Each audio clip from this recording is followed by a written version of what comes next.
She thought the worst was finally over. After years of struggle, the young black woman believed she had found a place to belong. But when the in-laws handed her the keys to a crumbling, abandoned house, their laughter cut deeper than words. They wanted her to feel small, humiliated, broken. What they didn't know was that the walls of that ruined home hid a secret, one powerful enough to turn shame into triumph. How could something meant to destroy her become the very thing that set her free? Her name was Maya. She was a woman who had already carried more weight on her shoulders than most could bear. Growing up black in a world that often refused to see her worth, Maya learned to fight for every small victory, whether it was finishing her studies, keeping a job despite prejudice, or holding her head high when whispers tried to pull her down.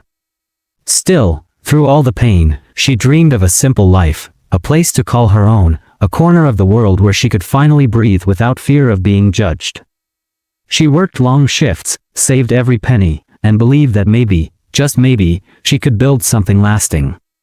When she married into her husband's family, she thought things might get easier. She thought love could soften the cruelty she had faced for so long. But love, she would soon learn, wasn't always enough to silence bitter hearts. Her in-laws watched her closely, their smiles carrying an edge, their words laced with something unspoken. Then came the moment that would define everything. A set of old, rusty keys pressed into her palm. A gift, they called it. An abandoned house no one wanted, handed to her like a joke. The laughter in their eyes made it clear, this wasn't generosity, it was humiliation. What they couldn't imagine was that inside those broken walls, behind the rot and decay, something extraordinary waited. And Maya's story was about to prove that even the cruelest intentions can't bury the truth forever. The house stood at the edge of town, a hollow shell of what it once was. Windows shattered, walls cracked, the roof sagging under years of neglect. Ivy crept up the sides as if nature itself had tried to reclaim what people had abandoned. When Maya first saw it, her chest tightened. This wasn't a home, it was a statement. A cruel reminder that in her new family's eyes, she didn't deserve comfort, beauty, or dignity. Her husband tried to smile, tried to make light of it, but the truth hung heavy in the air. His silence was louder than their laughter. They had given her ruins dressed as charity. And when the others smirked, exchanging knowing glances, Maya felt the sting of their message, "You are worth nothing more than this broken house." She stood in the doorway that day, the keys cold in her hand, her heart pounding. For a moment, she wanted to refuse it, to throw the keys back at them. But deep inside, another voice whispered, "Don't let them see you break. Don't give them the satisfaction." So she forced a smile, swallowed her pride, and walked inside. The air smelled of damp wood and dust. The floors creaked beneath her steps. Broken furniture lay scattered, as though the house itself had been abandoned mid-sentence. Yet Maya didn't turn away. She traced her hand along the cracked walls and whispered to herself, "This is mine now." But even as she said it, the humiliation followed her. The days that followed were cruel. Her in-laws treated the house as a joke, a story to retell at gatherings. They mocked her when she spoke of cleaning it, laughed when she mentioned repairing it. "Why waste your time?" they said. "Some people just don't know their place." Maya's heart burned each time she heard their words. But she didn't respond. Instead, she worked. Every morning before her shift, she visited the house.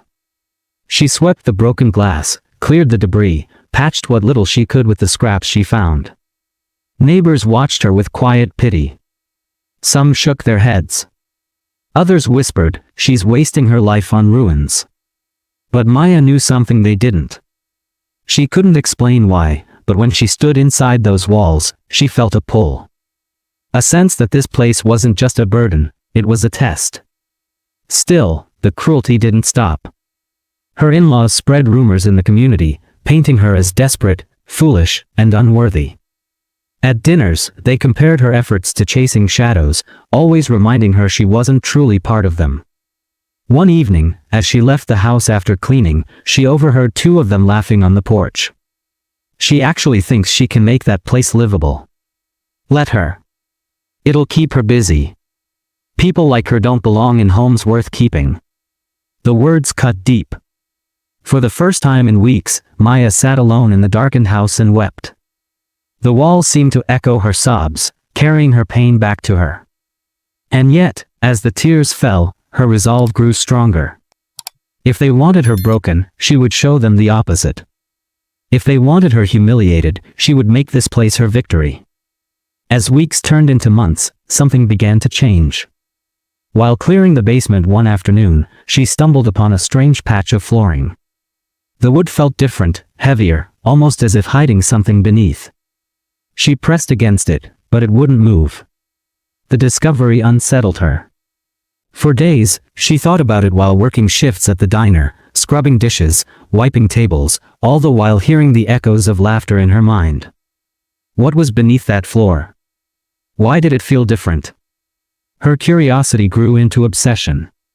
Every evening she returned, working late into the night, prying at the stubborn boards. And with each attempt, her determination deepened. It wasn't just about the floor anymore. It was about uncovering truth, about proving that she wasn't the fool they thought she was. But life outside the house grew heavier. Her husband grew distant, unable to stand between her and his family. Sometimes, he defended her quietly, but more often, he stayed silent. The silence hurt more than the insults. Alone, Maya carried the weight. Still, the house whispered to her. Every creak, every shadow seemed to push her forward. She felt something hidden, waiting to be seen. Then, one stormy night, as rain pounded the roof and thunder shook the walls, she tried again. The wood groaned, and this time, it shifted. Heart racing, she pulled with all her strength until the board finally gave way. What she saw beneath left her frozen. A narrow cavity stretched beneath the floor, lined with something she hadn't expected, stone, not dirt. And glinting faintly in the darkness, something shimmered. She leaned closer, her breath catching. It was faint, but unmistakable, a golden hue. The storm raged above, but inside that ruined house, Maya felt a stillness, a silence that pressed against her chest. Was it possible? Could this broken, abandoned place hold more than just decay? She didn't dare tell anyone, not yet. The thought of her in-laws mocking her again, or worse, taking it away, kept her silent. Instead, she began to dig. Piece by piece, night after night, she unearthed more of the hidden chamber. And with each discovery, her conviction grew, this house was not a curse. It was a secret. A secret meant for her. But secrecy came at a price. The exhaustion showed on her face, the weariness in her movements. Neighbors whispered louder now, questioning why she spent so much time in that ruined place. Even her husband began to ask. Maya deflected, but doubt lingered in his eyes. Meanwhile, her in-laws grew bolder. They mocked her openly at gatherings, their voices dripping with malice. Our little housekeeper, they sneered, still playing in the ruins. Maya bit her tongue until it bled, clenching her fists beneath the table. She could not let them know. Not yet. And so she endured. Each insult, each humiliation, became fuel. Beneath their laughter, beneath her pain, the secret chamber waited. One evening, after weeks of digging, Maya's lantern flickered across a corner of the chamber, and she gasped. Piled neatly in the shadows were objects that caught the light, coins, ornaments, pieces of gold so bright they seemed to glow against the darkness. Her hands trembled as she touched them, half afraid they would vanish like a dream. But they were real. Solid. Cold. Tears filled her eyes. This was what they had tried to bury her with. They had given her ruins, but within the ruins was wealth they could never have imagined. Yet even in that moment of awe, fear crept in. If they discovered it, if word spread, everything could be taken from her. She knew too well how easily power and greed could strip a black woman of her claim, her dignity, her truth. So she hid it again. She covered the chamber carefully, returning each night to take only what she could conceal. Piece by piece, she carried the burden of a secret too heavy to share. But the question remained, how long could she keep it hidden? Maya's life was no longer just about survival. It was about strategy. The house that was supposed to break her had given her something greater than she could have imagined. Yet the risk of discovery loomed like a shadow over every step. She smiled at her in-laws' cruelty now, but behind the smile was fire. They thought they had buried her under shame. What they didn't know was that the foundation of their joke was built on gold. And sooner or later, the truth would come crashing down, whether they were ready for it or not. She closed the floorboards carefully that night, her heart pounding with the weight of her secret. What lay beneath those walls was enough to change her life forever. But the question haunted her: when the moment came, would the world let her claim what was rightfully hers, or would they try to take it all away? The secret beneath the floor had grown heavier with each passing day. Gold that gleamed in the darkness, coins that clinked with a weight of history, ornaments that carried the shimmer of lives long gone. It was more than wealth. It was power. It was proof. It was everything Maya's in-laws had denied her. But power unspoken cannot remain silent forever. The change in Maya did not go unnoticed. She stood taller now, her step steady even under the weight of her husband's family's mocking words. She no longer flinched when they whispered at the table, no longer bowed her head when their eyes burned into her. Instead, she smiled, quiet, unshaken, unexplainable. That smile unnerved them. Whispers spread in the family like wildfire. Something was different. Something was hidden. And in families where jealousy runs deep, whispers soon turn to suspicion. It began one afternoon, when her sister-in-law followed her from a distance. Maya, unaware, carried a small bundle tucked carefully in her coat. She walked with purpose, heading straight to the house. The sister-in-law lingered outside, peering through a crack in the worn curtains. She saw Maya descend into the basement, lantern light flickering against the shadows. Minutes passed before she emerged again, her coat heavier, her face glowing with a strange satisfaction. The sister-in-law hurried back with the news. By evening, the whispers had grown sharper. "She's hiding something. She's keeping something from us." By the next morning, the in-laws arrived at the house uninvited. They stood in the doorway, their voices dripping with mock sweetness. "We were just checking in," they said. "After all, this little place was our gift to you." Maya's heart thudded. She tried to remain calm, to hide the pounding in her chest. But their eyes scanned the walls, the floorboards, every corner, searching. She guided them out quickly, making excuses, forcing smiles. But as the door closed behind them, she knew her secret would not remain hidden much longer. And then, the breaking point. One evening, as Maya returned from her shift at the diner, she noticed the door ajar.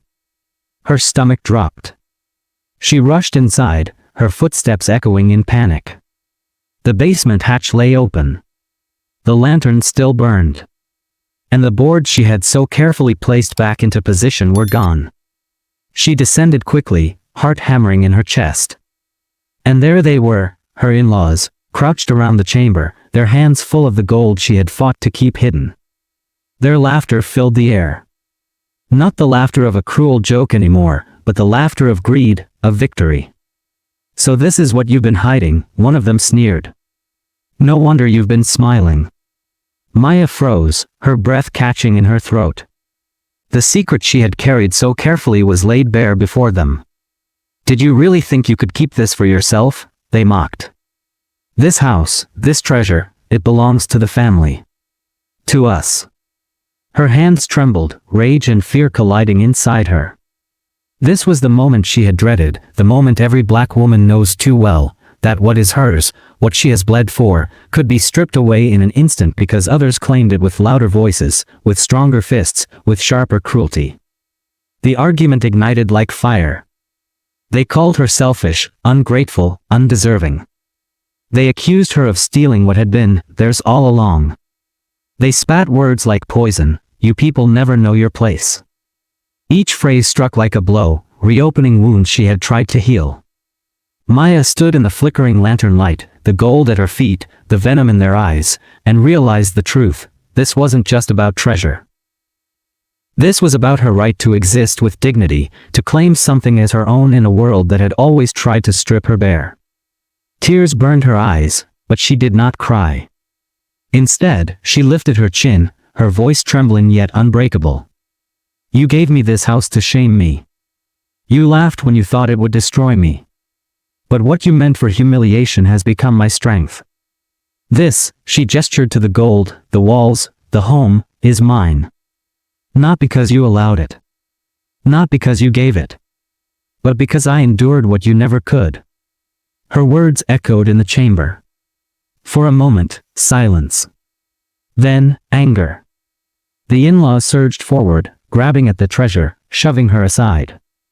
She stumbled, hitting the wall, pain radiating through her shoulder. Rage surged in her chest. They would not take this from her. Not now. Not after everything. She lunged forward, clutching the boards, slamming them back into place, blocking the chamber with all her strength. They shouted, clawed, pulled at her, but she held firm. The struggle was chaotic, hands pulling, voices screaming, the lantern flickering wildly until it crashed against the floor, plunging them into near darkness. In the shadows, the fight felt endless. But then, a knock at the door. Neighbors had heard the commotion. Lights flickered on across the street. The voices carried through the thin walls. Soon, a crowd gathered outside, murmuring, knocking, demanding to know what was happening. Her in-laws froze, panic flashing in their eyes. Their perfect image, their reputation, was at stake. And in that moment, they turned their rage back onto her. This is your fault, they hissed. If you expose this, you'll ruin everything. You'll be the one blamed. Fear surged through Maya, because she knew they weren't entirely wrong. In a world already stacked against her, who would believe her over them? Who would listen to a black woman's voice against a family's united front? But as the crowd outside grew louder, the truth pressed against her chest. She had a choice: remain silent, let them strip her of her dignity again, or speak, even if her voice shook. She climbed the stairs, her body bruised, her breath ragged. She opened the door to the waiting neighbors. Their faces turned to her, eyes full of questions. Her in-laws lingered behind, their smiles painted on, ready to spin their lies. And then Maya spoke. Her voice broke at first, but she forced it louder. She told them everything. How the house had been given as a cruel joke. How she had endured the shame, the whispers, the isolation. How, beneath the ruins, she had uncovered treasure, and how her in-laws had tried to steal it from her. The words spilled like fire, raw and unstoppable. For the first time, she refused to be silent. Her in-laws shouted, interrupted, tried to twist her story. But the neighbors had seen enough. They had heard the screams, seen the chaos, and now they watched as Maya stood tall, her face streaked with tears yet blazing with defiance. And in that moment, something shifted. The shame that had been meant to crush her had become her power. The house, once a symbol of her humiliation, had become the ground on which she claimed her worth. The treasure was no longer just gold, it was proof that resilience cannot be buried, that truth cannot be silenced, that dignity cannot be stolen. The confrontation ended not with fists or fury, but with silence. Her in-laws backed away, their faces pale, their lies unraveling under the weight of eyes that no longer believed them. They left that night in anger and humiliation of their own. But Maya remained. She stood at the doorway of the house, the crowd slowly dispersing, the night settling around her. Inside, beneath the broken floorboards, her secret still waited. But it was no longer just hers. It was a story the world had witnessed. A story that would not be forgotten. And as she closed the door, her heart still pounding, one thought remained. If the world had tried to bury her with shame, she had risen with gold. But even as she leaned against the door, catching her breath, she knew this was not the end. The gold was still there, untouched. And with it came a question that burned in her mind. Now that the secret was out, would the world let her keep what was rightfully hers, or would another battle, even fiercer than this one, soon begin? The house that was meant to shame Maya became the house that defined her. When the laughter of her in-laws turned into silence, when the neighbors who once pitied her began to respect her, something shifted, not just in her life, but in the way she saw herself. She was no longer the woman burdened by humiliation. She was the woman who turned ruins into refuge, brokenness into strength, and cruelty into triumph. But even victory carried its scars. The words they had thrown at her still echoed. The weight of being dismissed, mocked, and stripped of dignity because of the color of her skin was not something that disappeared overnight. What she endured was bigger than a house, bigger than a family feud. It was the story of countless women and men who have been told, time and again, that they are worth less. Maya's house stood as proof of what resilience could do. Yet her story raised a painful truth. Why must people of color so often prove themselves through suffering? Why must dignity be wrestled from the hands of those who try to deny it? Why should survival come at the cost of enduring humiliation first? As Maya walked through those repaired rooms, sunlight streaming through windows that once stood shattered, she knew her life would never be the same. The gold hidden beneath the floorboards gave her a future. But her real treasure was something far greater, the knowledge that she had stood tall when the world wanted her broken. That she had claimed her worth when others tried to bury it. And that is the truth that carries beyond her walls. Because Maya's story is not just hers. It echoes in neighborhoods where families are redlined into poverty. It lingers in courtrooms where justice bends against the powerless. It whispers in workplaces where silence meets discrimination. Her house may have been built on gold, but her pain was built on reality, a reality still alive today. Every viewer who hears her story is left with a choice, to look away, or to confront the injustice that hides behind laughter, behind whispers, behind the cruel gift of a broken house. Maya's triumph is a reminder that racism doesn't just live in headlines or history books. It lives in everyday cruelty. It lives in families, in institutions, in choices designed to make someone feel small. And yet, like Maya, people rise. Again and again, they rise. But the question remains, why should they have to? Maya's story forces us to ask ourselves, how many more broken houses will be handed down before we understand the damage? How many more people must turn humiliation into resilience before we acknowledge the cruelty at its root? The walls of Maya's home now stand tall, filled with light, carrying a story no one can erase. But beyond those walls, the struggle continues. And so, the final question is not about Maya anymore. It is about us. When the world hands someone ruins, will we laugh, or will we help rebuild?